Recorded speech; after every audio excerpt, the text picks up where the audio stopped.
¿Qué hay detrás del cloro que usas en casa? Ese líquido que parece tan común y que encuentras en cualquier supermercado, en realidad guarda un proceso industrial impresionante. Hoy en Así se hace, vamos a revelar cómo, a partir de la sal, se obtiene este poderoso compuesto que termina siendo embotellado para la limpieza y desinfección en millones de hogares. Quédate, porque la historia de una simple botella de cloro es más fascinante de lo que imaginas. El viaje del cloro comienza con algo tan cotidiano que lo tenemos en la mesa de cada día, la sal. Sí, el mismo cloruro de sodio que usamos para dar sabor a los alimentos es la base de un proceso industrial gigantesco. Pero ¿cómo es posible que de un ingrediente tan simple surja un producto capaz de desinfectar, esterilizar y salvar millones de vidas? Las plantas industriales no utilizan la sal de cocina común, sino enormes cantidades de sal mineral extraída de minas o evaporada en salinas costeras. Estos depósitos naturales han sido formados durante miles de años por la evaporación de mares antiguos.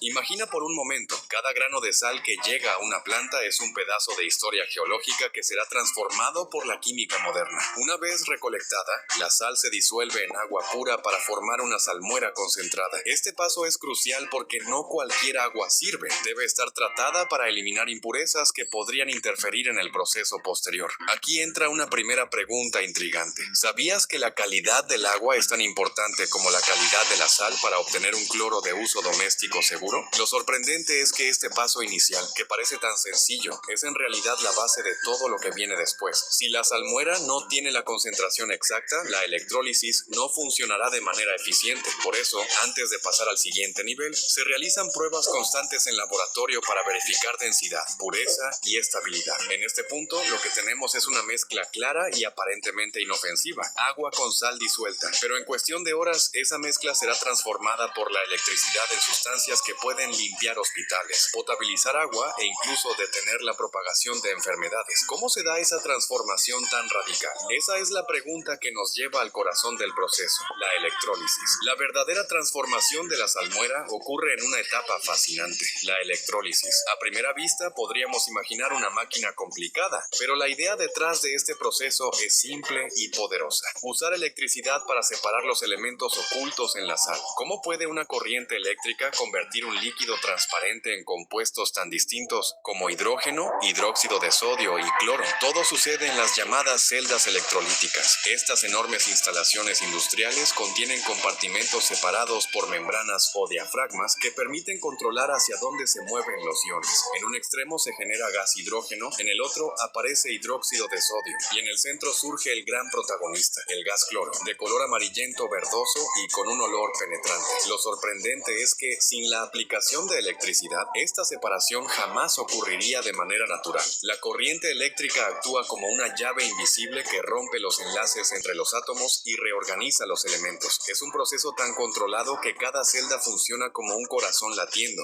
impulsando constantemente la producción de cloro a gran escala. Aquí surge una pregunta inevitable. Si el cloro en forma de gas es tan peligroso que puede ser mortal en concentraciones altas, ¿cómo es que termina convertido en un producto seguro que se vende en botellas en los supermercados? La respuesta está en lo que ocurre después de esta electrólisis, cuando la industria convierte lo que podría ser letal en un aliado indispensable para la higiene cotidiana. Además, lo que muchos desconocen es que este mismo proceso no solo produce cloro, sino también dos subproductos esenciales: el hidrógeno, que puede ser usado como fuente de energía, y el hidróxido de sodio, una base química clave en la fabricación de jabones, papel y medicamentos. Es decir, de una simple mezcla de agua y sal, la electrólisis nos entrega tres pilares de la industria moderna. La electrólisis no es solo una reacción química, es el momento en el que la electricidad, la ciencia y la ingeniería trabajan juntas para transformar lo ordinario en extraordinario. Y es aquí donde comienza la parte más delicada: cómo manipular y controlar un gas tan reactivo como el cloro para que llegue a nuestras casas en forma líquida y segura. Cuando el gas cloro sale de la celda electrolítica, no está listo para usarse. Al contrario, en ese estado es inestable, tóxico y extremadamente corrosivo. De hecho, respirar una concentración alta de este gas puede ser mortal.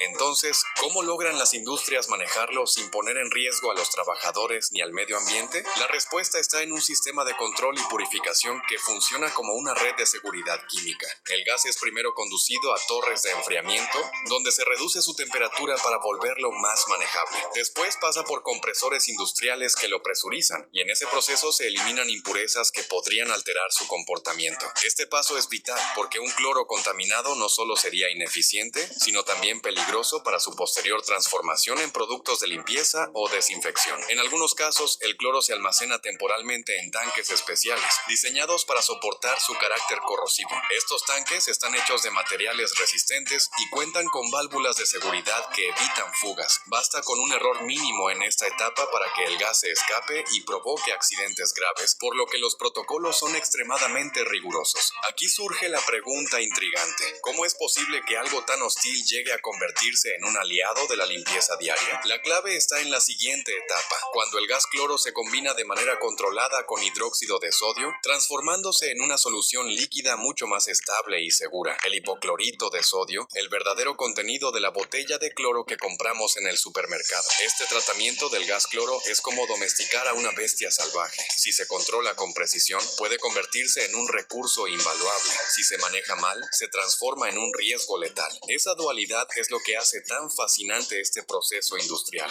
El cloro que llega a nuestras casas no es el mismo gas corrosivo y tóxico que sale de la electrólisis. La industria ha encontrado la manera de transformarlo en una sustancia mucho más estable y segura, el hipoclorito de sodio. Pero ¿cómo ocurre esta conversión? El secreto está en la reacción controlada entre el gas cloro y una solución de hidróxido de sodio, que es otro de los productos obtenidos durante la electrólisis. Al combinarse, ambos dan lugar a un líquido con un enorme poder desinfectante, pero mucho menos peligroso de manipular, el hipoclorito de sodio. Este compuesto es el verdadero protagonista dentro de cada botella de cloro que encontramos en supermercados y tiendas de limpieza. En esta etapa, la química se convierte en una especie de alquimia moderna. La reacción se lleva a cabo en tanques cerrados, bajo estrictas condiciones de temperatura y presión. No se trata de mezclar sin más. Cada variable debe estar medida con precisión, porque un error podría generar un producto inestable o demasiado agresivo para el uso doméstico. El resultado es un líquido transparente con un olor penetrante, inconfundible para cualquiera que haya limpiado una cocina o una piscina. Pero detrás de ese olor hay algo mucho más profundo: la capacidad de eliminar bacterias, hongos y virus con una eficacia asombrosa. Y aquí aparece la gran paradoja: aquello que en su forma original es peligroso, ahora se convierte en uno de los guardianes más importantes de la salud pública. Lo fascinante es que esta misma sustancia que usas en casa para limpiar pisos o baños también se emplea en procesos críticos como la potabilización del agua, la desinfección en hospitales e incluso la conservación de alimentos en ciertas industrias. Es decir, cada gota de ese líquido encierra una doble función: proteger tu hogar y al mismo tiempo sostener la seguridad sanitaria de millones de personas en todo el mundo. Entonces, ahora que el gas ha sido convertido en líquido, queda un último desafío: asegurarse de que este producto sea confiable, seguro y uniforme antes de embotellarlo y enviarlo a los hogares. ¿Cómo se logra ese control tan riguroso? Esa es la tarea de la siguiente etapa. El hipoclorito de sodio obtenido no puede ir directamente a las botellas.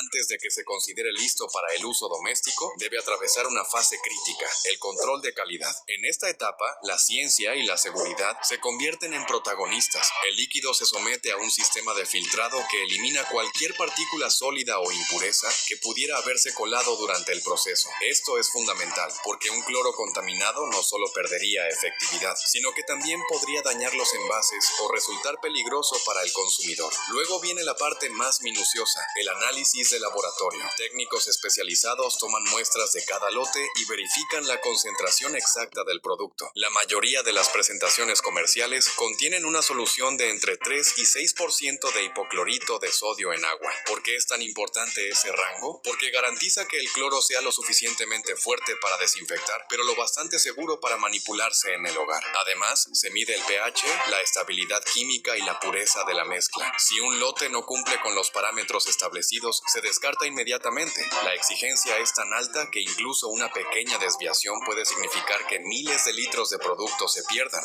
Aquí surge una pregunta clave: ¿sabías que cada botella de cloro que compras en el supermercado ha pasado por pruebas de laboratorio tan estrictas como las de algunos medicamentos? El control no termina allí. También se revisan las instalaciones, los tanques y las tuberías para asegurar que no exista corrosión o fugas. Recordemos que, aunque ya no es gas, el cloro sigue siendo una sustancia muy reactiva que debe manipularse con respeto. Esta fase es, en esencia, la garantía de confianza para el consumidor. Cuando abres una botella de cloro en casa, lo haces con la tranquilidad de que detrás hubo un proceso industrial complejo, miles de pruebas y un ejército de especialistas trabajando para que ese producto sea eficaz. estable y seguro. Y ahora que el líquido ha pasado todas las pruebas, llega la parte final del recorrido, el envasado masivo que convierte toneladas de cloro en millones de botellas listas para llegar a los hogares. Una vez que el cloro líquido ha superado todos los controles de calidad, llega la etapa más visible y sorprendente, el envasado. Aquí la industria se transforma en una coreografía de precisión, donde máquinas, cintas transportadoras y brazos mecánicos trabajan al unísono para llenar miles de botellas cada hora. Pero ¿cómo se logra que un líquido tan corrosivo y poderoso